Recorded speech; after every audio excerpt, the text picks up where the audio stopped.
Hello ಅಂತೂ ನಾವು ಮಣಿಪಾಲ್ ಹಾಸ್ಪಿಟಲ್ಗೆ ಬರ್ತಿದ್ದೇವೆ. ಸೊ ಮಣಿಪಾಲ್ ಹಾಸ್ಪಿಟಲ್ ಏನಂದರೆ ಹೋದ ತಿಂಗಳಲ್ಲಿ ಅವ್ರಿಗೆ ಆಕ್ಸಿಡೆಂಟ್ ಆಗಿದ್ದರಿಂದ ಇನ್ನೊಂದು ಸರಿ ಚೆಕಪ್ಗೆ ಹೋಗ್ತಿದ್ದೇವೆ. ಹಲೋ ನಮಸ್ಕಾರ, ನಾವು ಹೋಗ್ತಿದ್ದೇವೆ ಮಣಿಪಾಲ್ ಹಾಸ್ಪಿಟಲ್. ಬನ್ನಿ, ಯಾವ ಥರ ಎಲ್ಲ ಪ್ರೊಸೆಸ್ ಇರುತ್ತೆ, ಏನಂತ ಯಾವ ಥರ ಎಲ್ಲ ಇರುತ್ತೆ ಅಂತ ನಿಮಗೆ ತೋರಿಸ್ಕೊಡ್ತೇನೆ. ಅವ್ರಿಗೆ ಕಾಲಿದು ಹುಷಾರಿಲ್ಲದ್ರಿಂದ ಅದು ಒಂದು ಮಂತ್ ಹಿಂದುಗಡೆನೇ ಅವರು ಆಪ್ರೇಷನ್ ಆಗಿತ್ತು. ಅದ ನಂತರ ಸ್ವಲ್ಪ ಏನು ಗುಣವಾಗಿದೆ ಏನಾಗಿದೆ ಅಂತ ಹೇಳಿ ನಾವು ಚೆಕಪ್ ಬಂದಿದ್ದೇವೆ.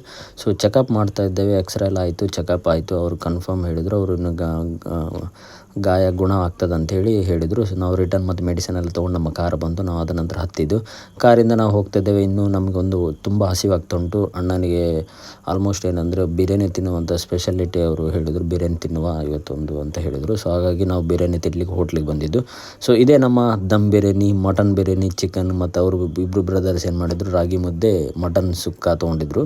ನಾವಿಬ್ಬರು, ಅವನು ಚಿಕನ್ನು, ನಾನು ಮಟನ್ ತೊಗೊಂಡೆ.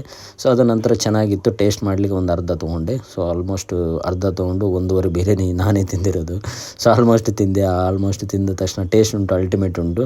ಸೊ ಅವನು ಹೇಳಿದ, ಅಣ್ಣ ಹೇಳಿರೋದು ತುಂಬ ದಿನ ಆಯಿತು ತಿಂದೇನೆ, ಸೊ ಹಾಗಾಗಿ ಒಂದು ಸರಿ ತಿನ್ನು ಅಂತ ಹೇಳಿ ಹಾಗೆ ಬಂದಿರೋದು ನಾವು.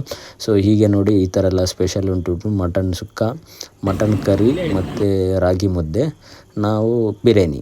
ಸೊ ನಾವು ಬಿರಿಯಾನಿ ಹೇಗಿದೆ ಅಂತ ಸೂಪರ್ ಇದೆ ಬಿರಿಯಾನಿ. ಇದು ಮಟನ್ ಬಿರಿಯಾನಿ ಅಲ್ಟಿಮೇಟ್. ಮತ್ತು ಕಬಾಬ್ ತೊಗೊಂಡಿದ್ದು ಅದ್ರ ಜೊತೆ. ಆಗ ನಂತರ ನಮ್ಮದು ಊಟ ಆಯಿತು. ಇನ್ನು ಫೈನಲ್ ನಾವು ಮನೆಗೆ ಹೋಗ್ತಿದ್ವಿ. ಹೀಗೆ ಈ ವಿಡಿಯೋ ಶೇರ್ ಮಾಡಿ, ಫಾಲೋ ಮಾಡೋದು ಮರಿಬೇಡಿ, ಸಬ್ಸ್ಕ್ರೈಬ್ ಮಾಡಿ, ಸಪೋರ್ಟ್ ಮಾಡಿ. ಟಾಟಾ, ಬಾಯ್ ಬಾಯ್.